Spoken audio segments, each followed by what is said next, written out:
Good afternoon, everybody. As one of my staff people said while we were setting up, what a good day to be with friends. And I couldn't say that any better. Some of us are blurry-eyed from the last 24 hours, and some of us probably have some broken hearts, but I've encouraged my staff and our team, and I want to encourage all of you. Things like this is what keep us going. Coming together as a community, celebrating diversity and innovation, celebrating friendship and relationships will keep us going. And so what can we do moving forward? This is what we can do moving forward. We can continue to gather. We can continue to celebrate service to our community and civic pride. So I encourage you, all of you today, to kind of go forward with that as we celebrate today. I want to thank you for being here in this magnificent building. We have been scratching and excited to come into this building. I remember being on that hill with the golden shovels, I think, Brian, and I was just a spectator. Thankfully, you invited us, but we got to watch as you dug your first patch of grass, getting ready for the Lincoln Hall. And today, it's just a magnificent building. Brian's going to come up in a couple of minutes and talk a little bit about the building and how you might be able to participate in being here for your own meetings. But he's definitely giving us a great test ride today, and it's just a beautiful place, and obviously looking right out onto Mount Equinox. It can't get any better. The Heart of the Shires Luncheon, this is our second one. It was created to honor and celebrate the incredible community leaders, nonprofits that make our region thrive. At the Chamber, we believe that these individuals and organizations are the heart and soul of our society, as I mentioned before. Our unsung heroes working tirelessly to create positive change, one meaningful act at a time. Their dedication to service, empathy, and innovation strengthens the fabric of our communities, weaving together a resilient and compassionate place for us all. This event, and I remember a couple years ago going to Val at Coggins, would not be possible without Coggins and the team over there, and Val Harrington and Mike Coggins supporting initiatives like this, as well as Consolidated Communications. Their commitment to our region and belief in the power of community make gatherings like today a reality. Let's give them a big round of applause.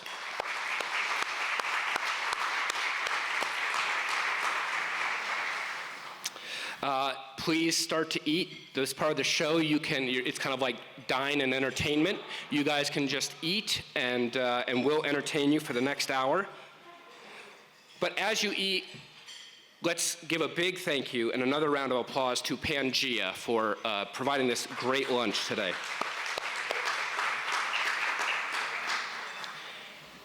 And as you see by some of the boards around here and some of the slideshows going up, we couldn't do it without our supporting sponsors. We just so appreciate this group. It's such a diverse group that comes out, whether it's the Women's Leadership Luncheon, whether it's Garlic Fest, whether it's Heart of the Shires, and these people give a small token gesture just saying, we believe in what you're doing, Chamber. We believe in bringing the community together. Thank you so much for doing that. And so we want to thank our supporting sponsors. That includes the Shire's Young Professionals, Green Mountain Academy for Lifelong Learning, United Counseling Services, Mission Care of Bennington, Nancy Kojal, Gamers Grotto, GVH Studio, Maple Leaf Realty, Four Chimneys, Bennington Potters, Silver Therapeutics, VNA and Hospice of the Southwest Region, and Dartmouth Health Southwestern Vermont Medical Center. So a round of applause for them.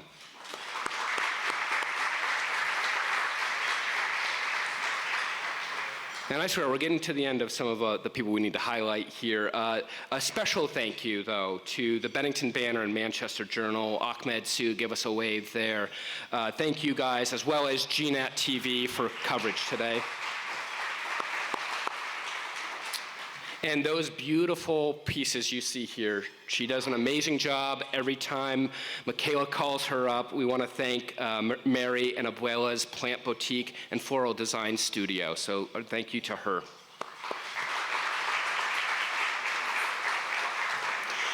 And finally, if you're a board member on the Chamber of Commerce, just give a wave of a hand. You guys are the leadership team, a couple of you around here. Thank you so much for the dedicated leadership.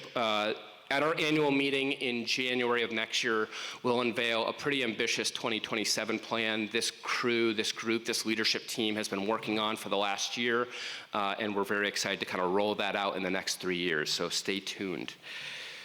So here's how today's going to work. We're going to invite Brian Keefe, the Executive Director of Hildene, to come on up and welcome you and share a little bit about this space. Then we'll hear from our presenting sponsor. Val Harrington's going to come up and say a few words. And then after that, we're going to have a keynote address by Matt Dunn. He's the founder and Executive Director of the Center on Rural Innovation. I think it's kind of going to be a really neat topic to talk about in the whole landscape of Vermont. And then finally, one of the most exciting things that we do, we'll be handing out 3 awards today. Those awards include the Heart of the Shires Award, which is presented to an individual who exemplifies service and leadership in the community space. We'll be handing out the Community Leadership Award, which celebrates an organization that has gone above and beyond to drive change, inspire others, and embody the very best of what community service should be. And then finally, we'll be handing out our Lindy Lynch Volunteer of the Year Award, which is given to an individual who embodies the spirit of the late Lindy Lynch, a true chamber champion and a volunteer, and we're going to be highlighting their service and dedication to the community. So now it is a great honor to introduce Brian Keefe, Executive Director of Hildene. Come on up, Brian.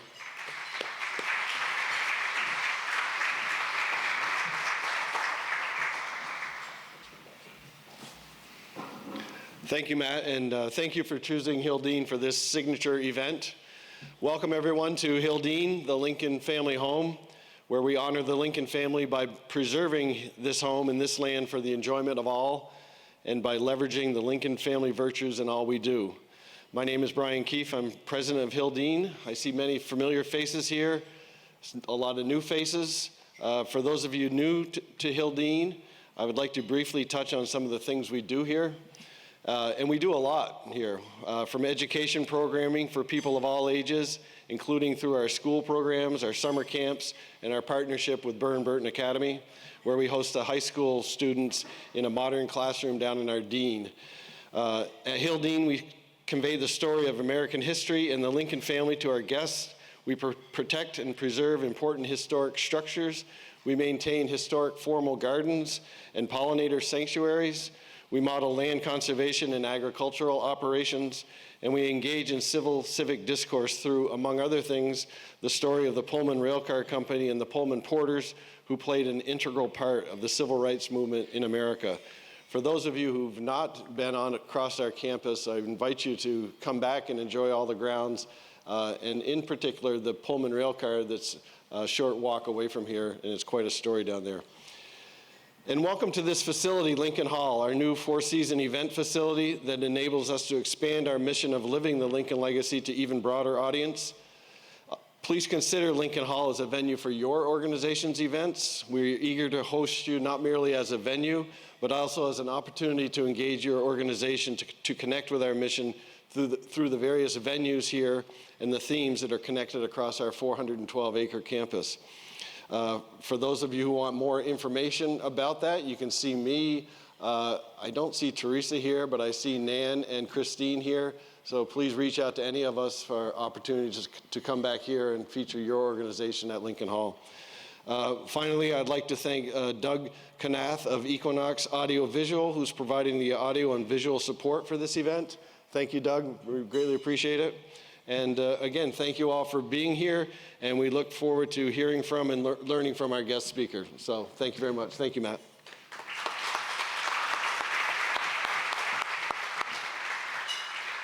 Great, and now we'll have Val Harrington come up from Coggins Auto Group.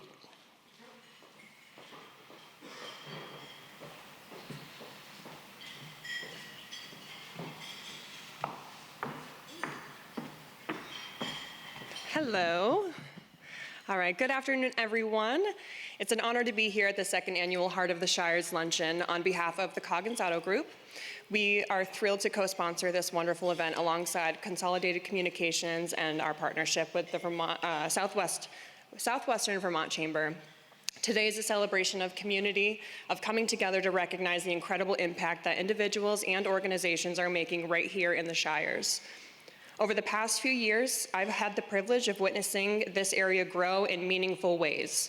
This progress isn't a measure by buildings or businesses opening up, it's in the deeper connections being made, the lives being touched, and the collaborative spirit we see between for-profit businesses and nonprofits alike. At Coggins, we strongly believe that the strength of our community lies in partnerships. Nonprofits work tirelessly to support our neighbors, advocating for those in need and creating programs that enrich our lives. Meanwhile, local businesses have a responsibility and a unique opportunity to provide resources, funding, and support for these missions. Together, we form a web of support that keeps our community resilient, thriving, and growing. Our work does not stop here. Supporting local organizations and families is essential if we want to continue building a vibrant, prosperous Shires community.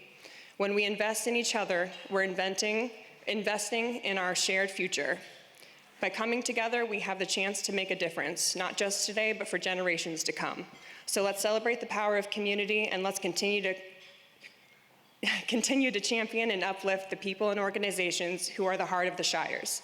Thank you for your dedication, for your passion, and for being here today. Together, we're building something truly special. Thank you.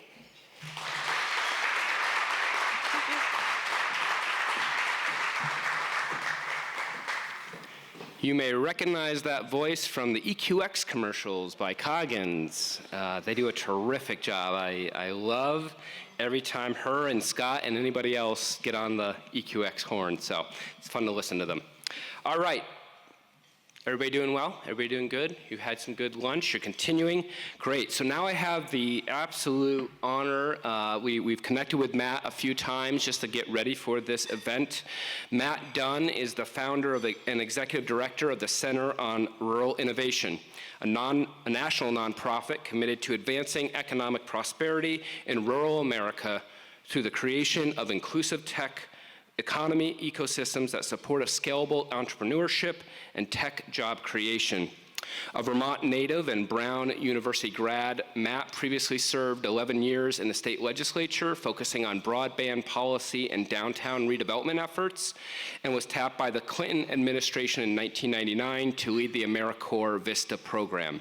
In 2007, he started Google's Community Affairs division out of a former bread factory in rural Vermont, which is super cool. And he helped lead the Google Fiber rollout in addition to the company's U.S. philanthropy and engagement efforts. Let's have Matt Dunn come on up here and give him a big round of applause.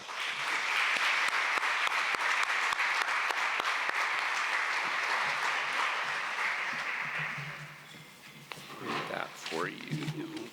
All good. And then that popped up, but I don't know what that is, but I will move it. You should be able to X out too, and then. Good. Great, thank you, Matt. And I think I probably share this sentiment with many of you that on this particular day, I'm so deeply grateful to be a Vermonter and in the company of other Vermonters in Vermont.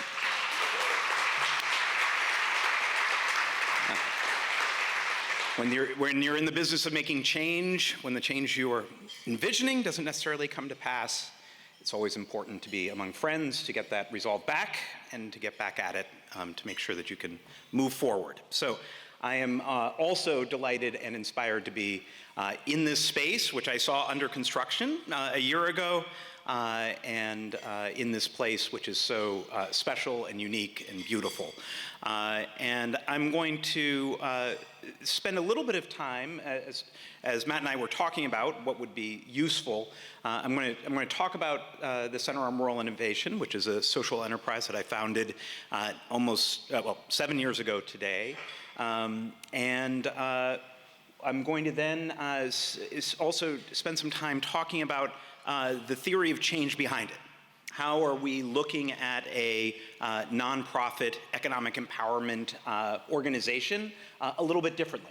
And then hopefully, if you have questions, happy to take them. As was mentioned, I grew up in Heartland, Vermont, over on the other side of the mountains. And my formative experience as a young person was my senior year in high school, when the two largest employers in Windsor County closed. And for those of you who grew up in different parts of Vermont, probably had an experience like that at one point or another. But it left a connection to me that just I was never able to shake. I had the chance to go off to college, the place of my dreams, and then I came back. And my community was crazy enough to elect me at the ripe age of 22 to serve in the state legislature. But it was that commitment to service, but also to making sure that my journey of coming home wasn't going to be the exception. Was actually something that young people who grew up in Vermont were able to go away to college or have an extraordinary experience, had the chance to be able to make their way back to the place that they love. And so that's carried me through my life in elective office. I was also the director of marketing of a software company based in Wilder, Vermont, that we helped grow to over 100 employees. And I was like, oh, of course that's something you can do in Vermont, or in a rural place. Or anywhere where you had an internet connection. And I had the chance at that moment to be able to recruit friends home, to be able to invite them to be part of an aspirational company. But it was during my time at Google that I saw a fascinating divide happen. And that's really what was behind this particular endeavor that we've been growing out of a general store building in the metropolitan village of Heartland, Vermont, which was that between 2007 and 2016, there was an economic divide that was very stark between urban and rural places. You could see it, you could feel it, you could see it in Vermont, you could see it across the country. And it was a strange perch to be in, working out of the Tip Top building in White River Junction, Vermont, as a part of this juggernaut company that was doing great and part of the national narrative that everything is fine, while watching the communities that I was closest to from my time at AmeriCorps Vista or as a legislator in Vermont, not experiencing the same thing. So when we looked to create the Center on Rural Innovation, it was this fundamental mission statement that was behind our effort, which was that we believe in the potential of rural communities and that rural people should have the same access to opportunities in the tech economy.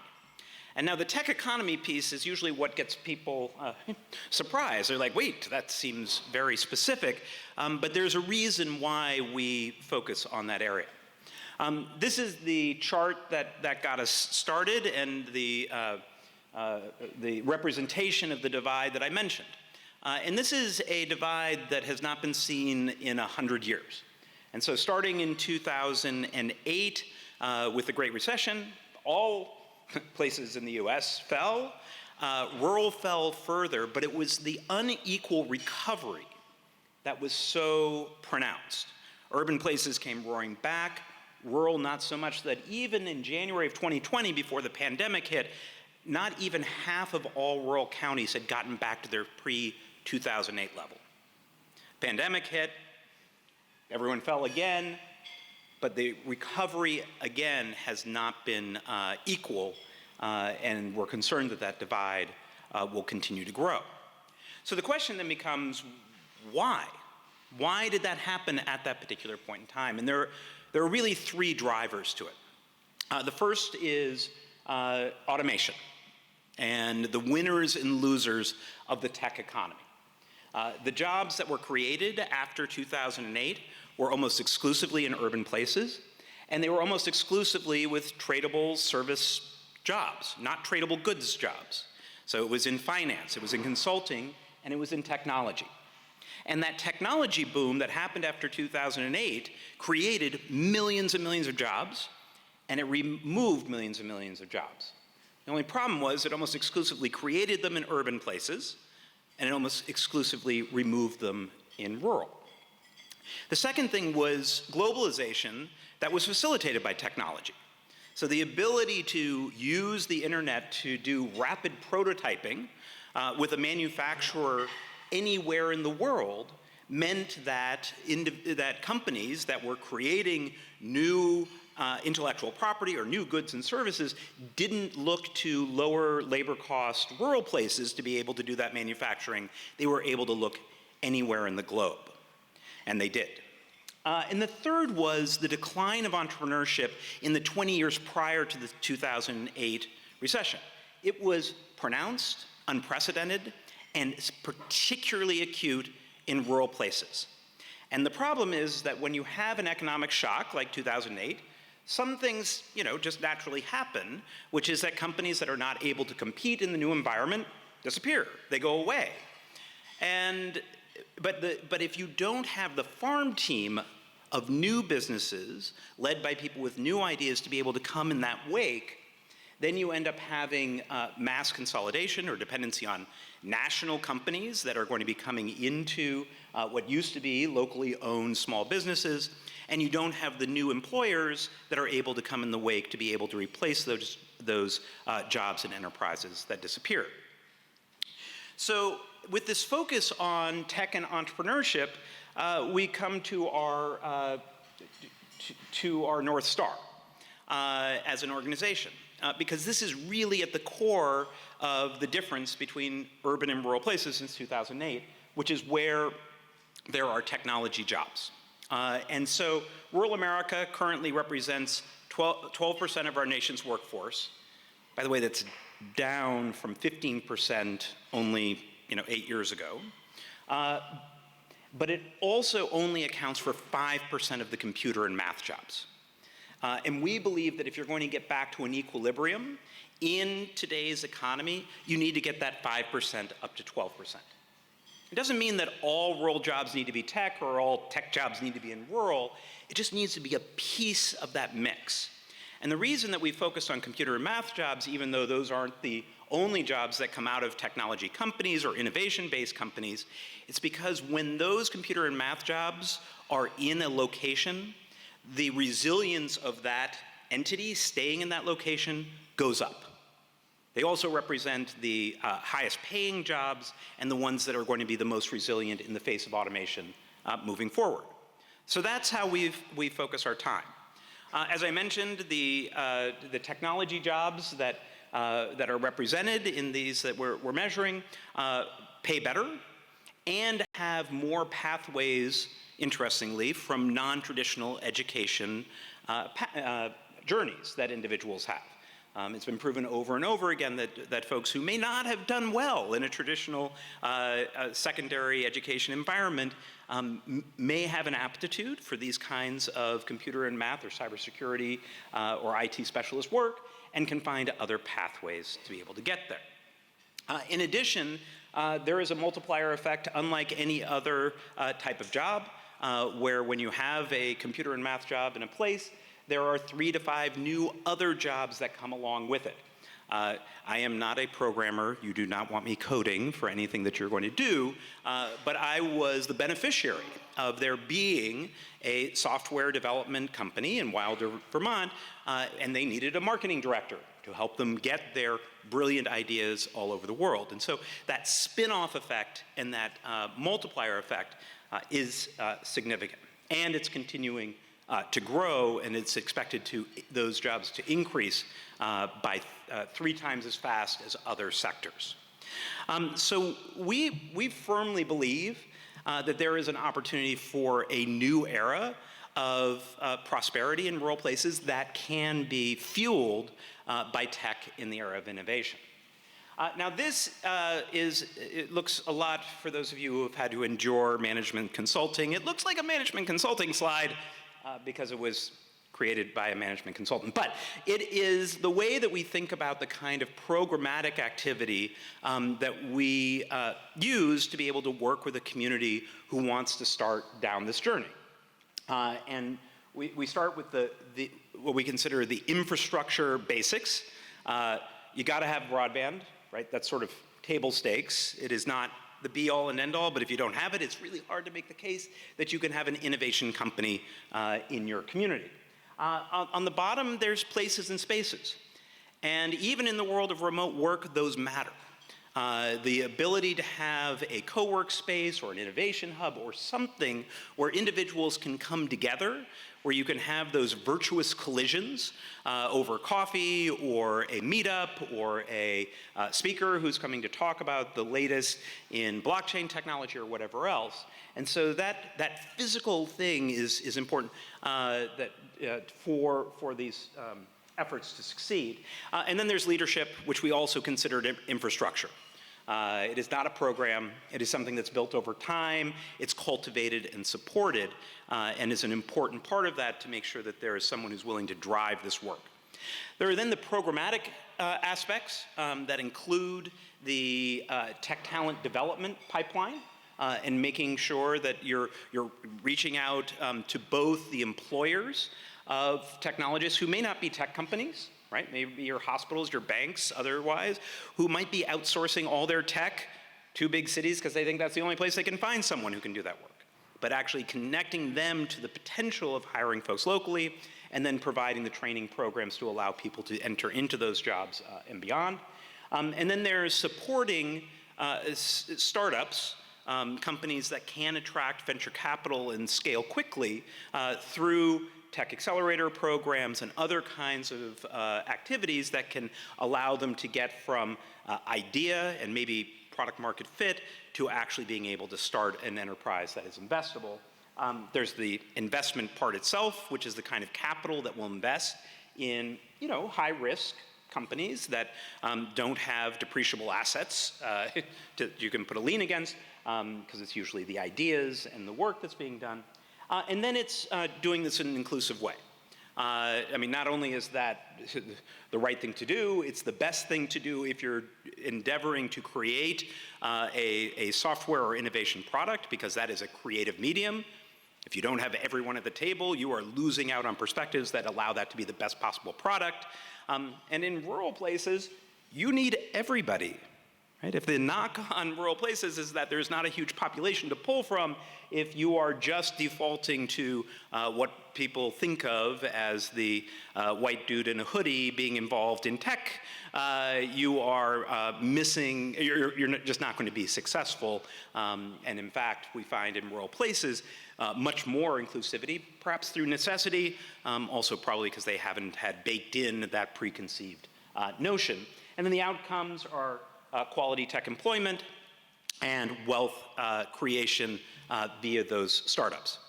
This is another way we look at it, which is a little more friendly to the eyes, but it's the same principles, and it's what it looks like actually in a place. And whether you're in Springfield, Vermont, or in Rutland, you can see these kinds of things starting to emerge. So on the basic level, there's higher education that we feel is a very important asset, both 2-year and 4-year institutions. You need to have your broadband, and you need to have your capital, and figuring out how to have the pool of capital that can fuel this. And then the other part is making sure co-locating the kinds of activities that go into this. If you do tech talent training for folks who are underemployed, doing it next to the place where folks are trying to build new startups makes it much easier, because you can see that pathway. You can see the excitement of the work that's happening over there as you're doing something really hard, like building your capacity to be able to participate in those kinds of technology jobs, and vice versa. So you can have ideas going around. We are a big believer in things like loft apartments, especially in downtowns where there are frequently third stories that are not being used for whatever reason, and then creating the amenities that go along with it to make a vibrant community. We have a taco truck on there, and we have a taco truck there because who doesn't like a taco truck? But we also have it on there just to make sure that we're clear in what we're talking about in terms of these new kinds of companies. A taco truck is not a scalable tech company. I think we could probably all agree with that. A taco truck with a website is also not a scalable tech company. But a taco truck owner who created a website and then realized that that website would be useful for other people who own taco trucks around the region, the state, the country, and developed a software platform that could help people to manage and advertise their taco trucks all over the nation, and they could license that, that is a scalable tech company. And we actually have examples of companies that we have invested in and supported that came from that kind of lived experience. The best example is a company called Bailey out of Wilson, North Carolina, from a guy who was running auto repair shops and said this is a really dumb way to run an enterprise like this that has all this complexity, partnered with a software developer. They created a product and they are now scaling it currently to all Ford auto repair dealerships across the eastern seaboard. So again, these ideas and companies can come from a variety of ways. So this is our current network. What we do is we start working with a community like Springfield or Rutland. We help them with an assessment. We help them with a strategy to be able to build on the assets they have or fill some gaps. And then we help them secure 3 years of funding, usually from federal sources, to be able to actually execute on that vision. And then once they're on their journey, they're invited to become part of the Rural Innovation Network. Which is a national community of practice of, actually it's now 40 communities across 25 states that are all rural micropolitan areas that are on this journey. They share best practices, they share their ideas, they pull things together, but this is also a fundamental principle. Because when we got started in Springfield, we knew from the start that one rural innovation hub on its own would struggle, because it wouldn't have the deal flow to be able to attract national investors, and it wouldn't have the talent flow in its own to attract national hiring partners.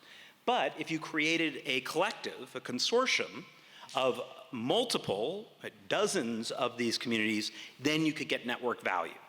Not only from they're sharing their best practices. In fact, there's a youth coding league that started in Cape Girardeau, Missouri, that is now in 20 of our communities, all working with young people on the same curriculum and competing against each other.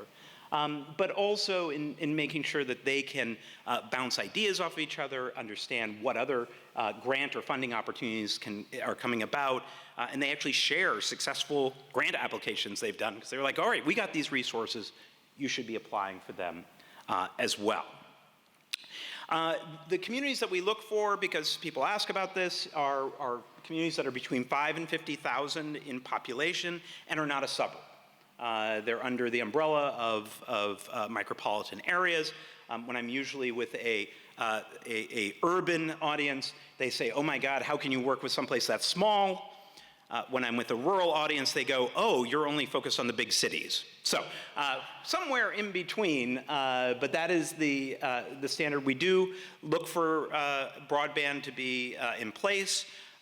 We have a consulting team that helps with broadband, including having done a lot of work in this region in the effort to be able to expand world-class fiber to the home, as well as doing the state broadband plan or telecommunications plan for Vermont. But that's important to have. And then we do look for usually a four-year college or university within a 30-minute drive. And it's less about the students or the faculty coming up with brand new ideas. It's actually the faculty spouses that are a really powerful asset in those locations, that are looking for things that are interesting and powerful to do. The other piece to the puzzle is around the investment capital. Because you can be doing all the startup ideas you want, if there's no one there to actually invest in bringing them to market, it's going to be hard. and rural areas are currently seeing less than 2% of all venture capital funding. That is tiny. The good news, and there's a little good news, is that the amount of venture capital going to rural places has increased by 300% over the last 5 years. And it wasn't just 1 year a jump, it was like a year-over-year thing. So something is changing in terms of the opening of the aperture of the investor community about where they can find great startups, but we still have a ways to go. And we think about this and how do we remove the barriers for tech entrepreneurs in rural places. There's financing, there's obviously the programming and the access to the tech accelerator type of thing. There's the connections, right? To be able to find someone else who's done a SaaS go-to-market plan for a software company someplace else that can just give you that friendly advice. And then there is this narrative that is actually the hardest work we do, where for some reason there became this belief that if you lived in a rural place, you couldn't code, or you couldn't come up with a market-changing idea. It is not true, and we spend a lot of time trying to change that. Again, this is the process that we work with communities to be able to get to the place where they can actually launch their own innovation hub. And in fact, one of our early measurements of success, because we're early in this journey, is that we've been able to help rural communities receive over $40 million to date to be able to get these innovation hubs off the ground running with their own staff. We don't believe that owning and operating little innovation hubs or tech accelerators around the country is the right model. It should be owned by the local community so that they can build that capacity and that knowledge set, which can last for a lot longer. A couple of things that I also want to talk about is about how we function as a, hold on, let me just, how we operate as a social enterprise. Because it's a little different from a nonprofit that just raises philanthropic dollars and then does programming directly to the constituents that they're looking to serve. So we have a couple of different entities that allows us to bring all forms of capital to the table, and when we get this to the scale and size, it can create a flywheel of success. And so we have the Rural Innovation Network that we provide capacity building services or technical assistance to. We get philanthropic dollars to do that technical assistance, or sometimes that community pays us a fee for service support to be able to provide that kind of strategy and ongoing support. And then it turns out that they would rather work with us in the future if they're going after another grant to be able to do that same work. And so we're able to work with those communities over a longer term. We build a lot of trust and the like. And they, as part of the Rural Innovation Network, we do ask them to pay a fee to be a member. It's $2,500 a year. But that also goes into our ability to support them on the longer term, host a summit, be able to make those connections. The capacity building services brings to those communities philanthropic and federal funding in a way that they would not have been able to receive those kinds of dollars. Sometimes it's direct philanthropic funding. Sometimes it's funding to us to work with 6 different communities because a funder is interested in working with a minimum of 300,000 people. Well, it's going to be really hard for them to find a rural place, since by definition, if you're 300,000 people, you're not rural. But since we're able to bring together those communities, they're willing to fund us to be able to go and launch a new cybersecurity training program across 6 of these communities who are part of the network.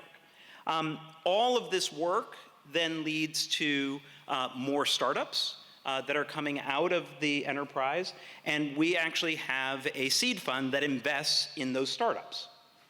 So we're able to bring that first check, that capital, that allows the new company to be able to get off the ground and usually complete their round In fact, our investment funds have attracted 4 times the amount of money that we put into those different companies to allow them to be able to bring their ideas to market. And then half of the carry from the fund, so half the upside of the fund, when that occurs, comes back to the 501c3 nonprofit. And that can allow us to then continue to do this work on an ongoing basis. So it has this, hopefully, virtuous cycle where we're able to help communities to be able to get this new kind of economic development off the ground, do it in an inclusive way, connect them to one another, help them access funding that they wouldn't have otherwise been able to access, and then with the, if we're successful helping them to have this new set of startups that are starting there that we're an investment partner in, then that can come back around and allow for this to be successful as we continue to grow. So that was one of the things that Matt had asked me to talk about is how are we doing this differently from a traditional nonprofit? And this is one of the pieces of that. The top part is narrative shift. Back to my comments about how much time we spend explaining to people that there are really innovative and talented people in rural America. That kind of work and our research division that does fantastic new original research on the potential in rural America or the rural communities that have been in persistent poverty that are finding their way out, how tech and other kinds of levers are involved with that. All of that creates the context for these things to be able to be successful. And so we think that narrative shift work in telling stories, elevating these communities to national audiences, and the research that we do helps all of this to be able to work more successfully. I talked about the venture capital synergy that comes around. And then I want to just dig a little bit into some of the more innovative work that we're doing here in Vermont. Those of you who've known me for a little while, you know I'm a little bit of a Vermont exceptionalist. Can't help myself. But we also have a small state where we're able to try things first. We were able to work with friends in Springfield to try to figure out how do you build an innovation hub and raise $2 million to be able to get it off the ground because no one had ever done it before. But Bob Flint and others were willing to go along with that. The administration was supportive. Vermont Community Foundation was incredibly supportive. And we were able to prove that, which allowed us to then bring this to other places. One of the programs that came out 2 years ago was a new program from the federal treasury, which was bringing capital, which was deploying capital through states to be able to invest in the types of companies and founders that don't usually get capital investment. So that included female founders, that included underrepresented minority founders, but we were also able to convince them that it should include rural founders. So they deployed a significant amount of money across the country. They then left it up to each state to distribute it. And so we were able to talk to the folks at the Economic Development Department in the state of Vermont, and we were allocated $3 million to be able to capitalize a really, really early stage fund. So this is a fund of $3 million that we're deploying to new companies that have the potential to become scalable tech companies, but at that very, very early stage, where typically it's very hard to raise money, particularly where there isn't a mature tech economy, right? There hasn't, in Burlington now, you can get that kind of pre-seed or angel investment money because Dealer.com has had an excellent exit, as well as other entities, and Hula has sort of been built on top of that. But in the rest of Vermont, it's really hard to do. And so what we are now doing is deploying checks of between $50,000 and $100,000 to startups at that early stage. The only requirements is that they can't be based in Chittenden County, and that they can bring one-to-one match of other investment to the table. So we can make a commitment up front and say, yes, we think this is a viable company that has real promise, so that they can then go out and try to raise that money. But we think that's important to be able to get to that critical mass. So we've now invested in 6 startups around the state, and it's just a super exciting program. This is an example of 4 of them in different locations. Different types of companies, and they're just making it happen. There's 2 more in addition to this that have already been deployed, and making our way through $3 million at an average of $75,000 each. We've got a lot more to go. So if you know folks who have got that idea, have their product market fit, and maybe their first demonstration project contract, we would love to talk to them. So that is those. The other thing I want to just talk about is how we've been able to do this work, again, in Vermont in a powerful way. So after COVID hit, we were only operating, we had done the work in Springfield, and then with a contract with the Economic Development Administration under U.S. Department of Commerce, we went to work with 7 other communities. They said, you just got to do it outside of Vermont to show that you're about the whole country. So we had been doing that for a while, and Dan Smith came to me, though, after COVID hit and said, you know what, outside of our important response charitable giving we're doing, we want to make some small bets on how do we create a more resilient economy moving forward. And so the Vermont Community Foundation gave us resources to work with 5 communities, including Rutland and Randolph and Linden and St. Johnsbury and Brattleboro, to be able to help them through that same technical assistance and strategy development program, and then to help them to apply for the Build to Scale program, which funds innovation economy work. It's just they were never getting any rural applications for it. So we did that. We then reached out to the legislature and the administration because the big challenge with the Build to Scale program, the opportunity is that they will give up to $750,000 for an innovation hub to be launched, but they require a 1-to-1 match. Coming up with $750,000 is not an easy thing. So we went to the state and we said, you know what? If you decided to make an appropriation to this particular effort, we think we can get matching dollars from the feds, and this will be able to develop this opportunity in these locations. They went ahead and made that appropriation contingent on getting the federal funding. We then helped the communities to be able to apply for those dollars, and every single one of the 5 communities received funding from the federal government to be able to get their programs off the ground, totaling more than $3.5 million, which was pretty exciting for the state of Vermont to be able to move forward. And then the accelerators that are now emerging out of all 5 of these locations, the last one to come online is Linden, which will be happening in the next few months, are then the source that we go to when we're looking to make that investment out of the Green Mountain Accelerator Fund of that first $50,000 or $75,000.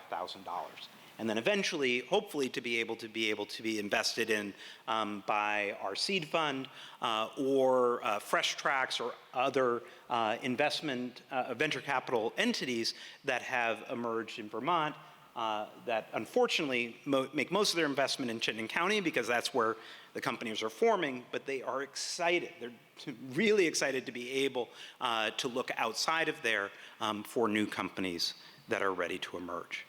So that's a little bit about what we do, how we got started, what we do, and this work that we're doing here in Vermont that's really about the community being willing to work in a creative way and demonstrate to the rest of the country what's possible in rural America. So thank you.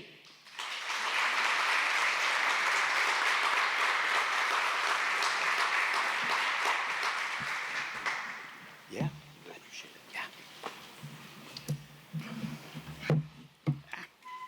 Try not to take everything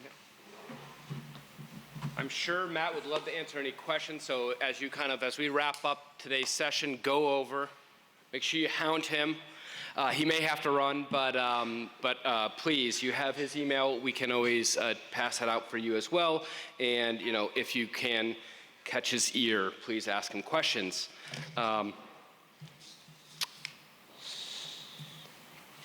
So, with that being said, we will get on with our next portion, our last portion, which is the award portion. Okay. So first, I'm going to ask Val Harrington if you would come up and help me hand out the awards. How this is going to work, I'll read off some of the biography and some of the reason that each of these individuals was picked.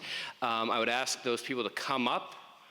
Val and I are going to hand you your award. We're going to have our photo taken here, and then we've given every person about 1 or 2 minutes just to thank mom, dad, the Oscars, those types of things. So that's how we will do this. And we'll start with the Heart of the Shires Award. This award is presented to an individual who exemplifies service and leadership in the community space. Today's honoree lives out those values daily. Through her role on the board of directors for Queer Connect, she's created safe spaces and organized events that foster inclusion and understanding. Her leadership extends further as the chair of the Bennington Charter Review Committee, where she ensures a local governance reflects the values of our residents.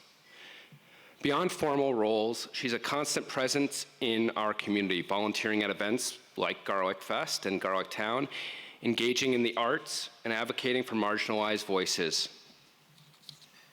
Whether leading initiatives or showing up with enthusiasm, she spreads positivity wherever she goes.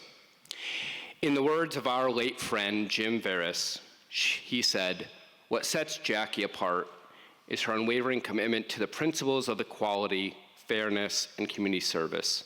She approaches every task, whether big or small, with dedication and integrity, always focused on making a positive impact. Jackie's leadership, passion for civic engagement, and advocacy for marginalized communities have earned her the respect and admiration of everyone who has had the pleasure of working with her."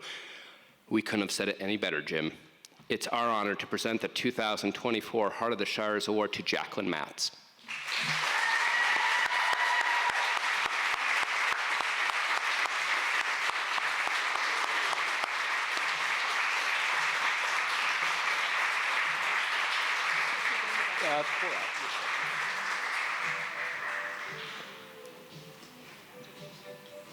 And we'll just come here, we'll spread out a little bit.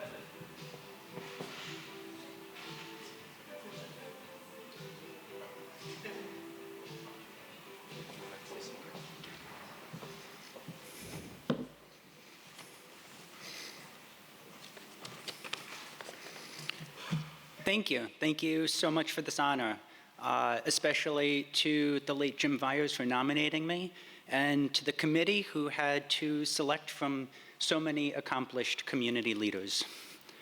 I'm truly grateful to receive it on behalf of all of us working to build a more connected, compassionate community here in Bennington. At Queer Connect, we believe that community is a place where everyone has a voice and everyone belongs. Whether it's through shared experiences, support, or simply the understanding that we're here for each other, we all have something to contribute to make our community stronger. To the LGBTQ+ members of our community, especially young people who might be feeling uncertain or anxious about the future, I want you to know that Queer Connect is here for you. We're committed to working harder than ever to make sure you feel safe, seen, and celebrated. You have a community that cares about you, that values you, and that will stand with you no matter what. In addition to my work with Queer Connect, I've had the honor of serving as chair of our town's Charter Review Committee. Through that work, I've listened to diverse opinions, evaluated proposed changes with care, and shared what I've learned with our community. This experience has strengthened my belief that in the importance of public service that is thoughtful, transparent, and inclusive. Today, I'm reminded of the value of listening and finding common ground, even when we don't all see eye to eye. It's by working together that we make a difference and move forward as one. I'm committed to continuing this work to ensure that our community remains a place where everyone feels that they have a voice and exploring ways to serve our community on an even deeper level. I feel privileged to be part of this town, and I look forward to continuing the work that brings us together and celebrates our shared humanity. Thank you again. It's a privilege to serve alongside so many incredible people in this community. Thank you for this recognition. Thank you for all your support and for being here today. Simply, thank you.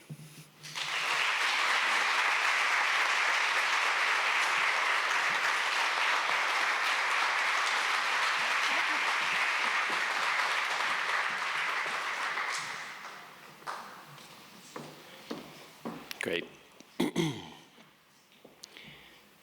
See, I told you it's good to be among friends today, and I think we all need to hear a lot of what Jacqueline just had to say. The Community Leadership Award celebrates an organization that has gone above and beyond to drive change, inspire others, and embody the very best of what community service should be. This year's recipient is deeply woven into the fabric of our region, offering not only essential services, but also acting as a beacon of support in ways that go far beyond their core mission. Their efforts touch nearly every corner of our community, whether it's lending a helpful hand at Garlic Town, USA, sponsoring local events, or participating in a volunteer-driven activities like their annual golf tournament. This organization constantly steps up. Their Golf Day 4 event, for instance, brings people together in the spirit of generosity while raising critical funds to support those who otherwise wouldn't have access to care. What truly sets this organization apart is how they bridge service and compassion. They're known for providing care that reaches people in their homes, often at the most challenging points in their lives, ensuring dignity, respect, and quality regardless of financial circumstances. Their work has impacted thousands of individuals across Bennington and Rutland counties, offering not just care, but also comfort. Their leadership is marked by a commitment to excellence and a profound understanding that community health is about more than treatment. It's about presence, it's about engagement, and it's about being an active part of the lives they touch. It is with great pride that I present this year's Community Leadership Award to VNA and Hospice of the Southwest region. Come on up.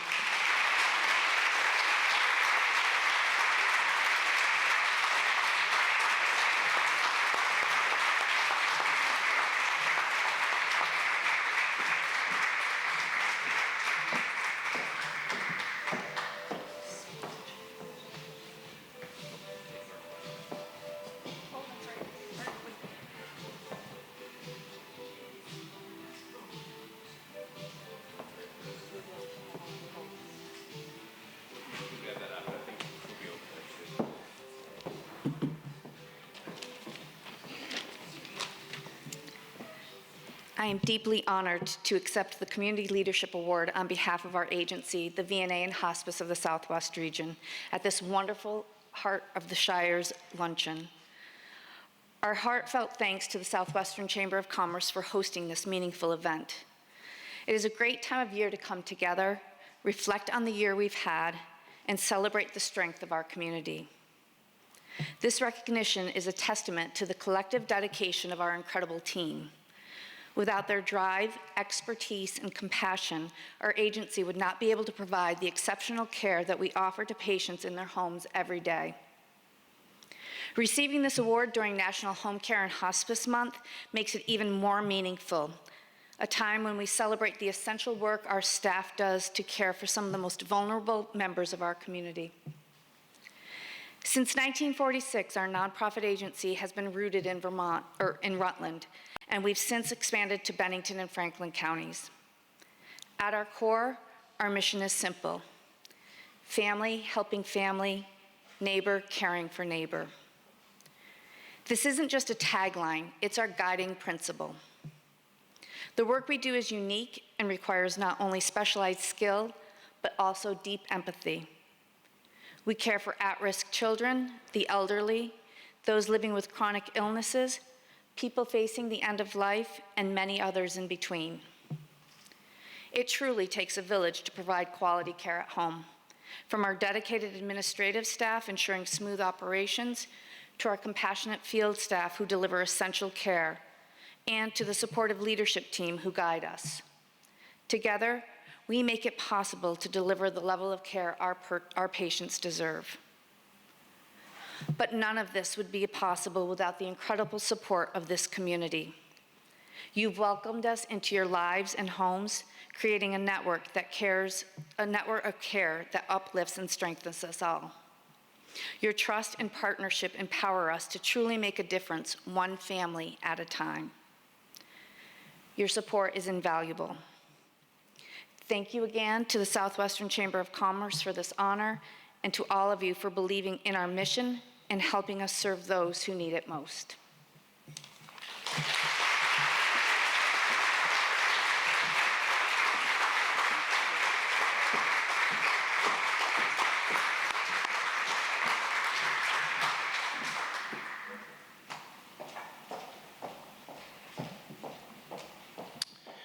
All right, and the final award of the afternoon.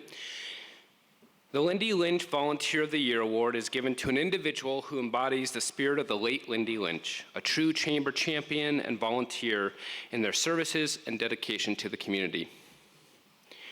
This year's honoree is someone whose journey to become an integral part of our town and community has been both remarkable and heartwarming.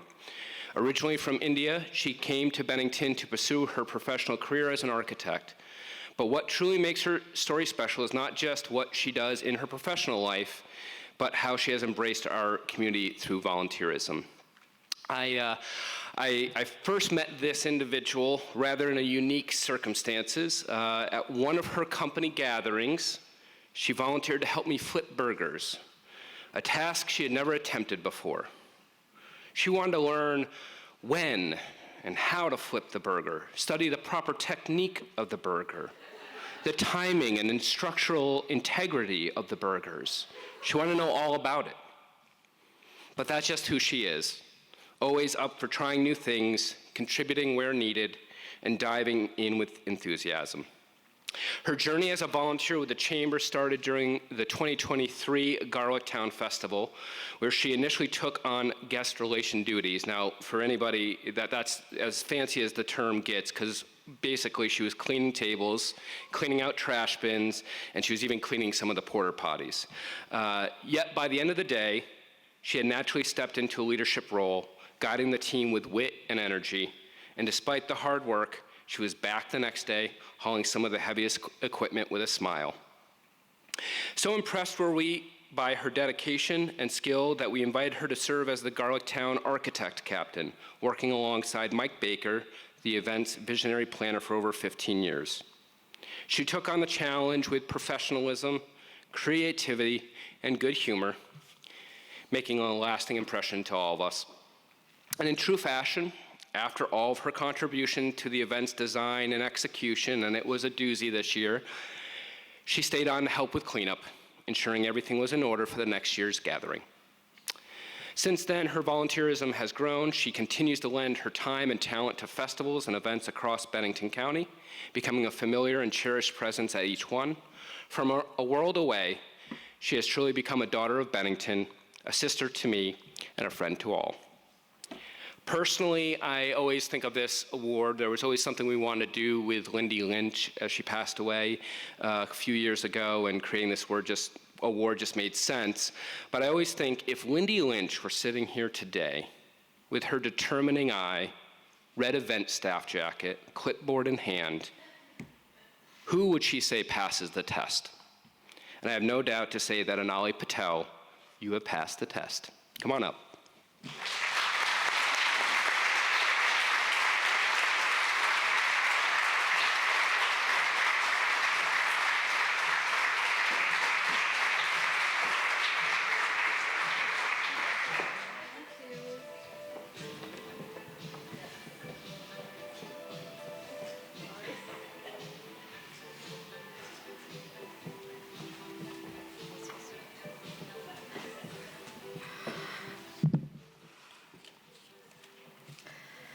Good afternoon, everyone.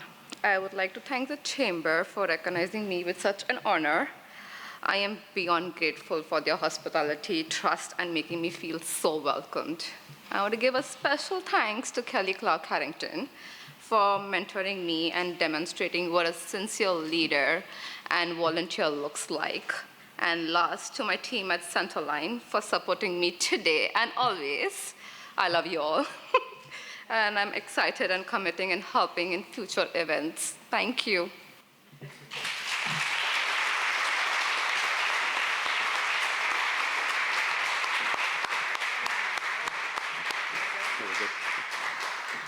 All right, let's have another round of applause for all our award winners.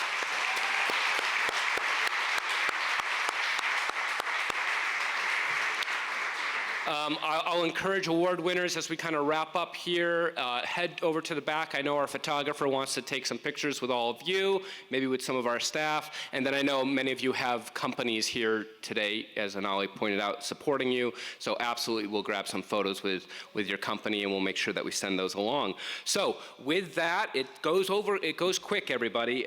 We'd like to conclude the Heart of the Shires Luncheon. I'd like to thank Coggins Auto Group and Consolidated Communications for being our presenting sponsor. Another round of applause for them.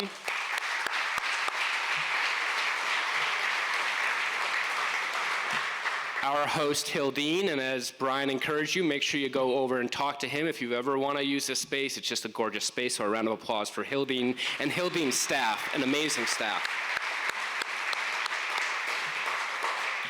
We also have GNAT recording here, and we want to thank them, and we'll have a copy of that in our newsletter coming up soon, as well as Pangea for that amazing lunch. A round of applause for them.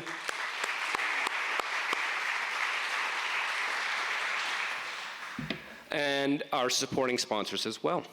I also want to thank, I do this every time, but my incredible staff. We are a small but mighty team. Hopefully you've enjoyed events like this. We do have a couple of events coming up, including our holiday mixer.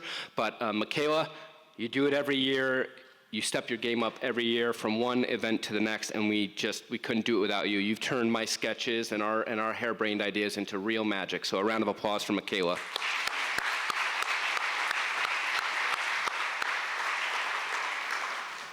I am deeply encouraged by today and the words that were shared amongst the many people that spoke just about the community. And I really do think at the Chamber and in this community and in this county, we have something special. And I know many of you have your own events, and we see kind of similar faces. And so it's something that I think we really need to value in these days. And we couldn't do it without you, Erica. You are the membership manager. You are the people that drive the heartbeat of this organization. So a round of applause for Erica for bringing out the And now, new to our staff, we have Luis over here. He is our retention and relocation specialist. So we love action. And so we're not just talking about getting new workers here, new families, and people of diversity to the county. We are hiring a person. We are dedicated to that. We have a website, relocatetovermont.com. And so, Luis, we love having you on the team, and thank you again for all the work that you do.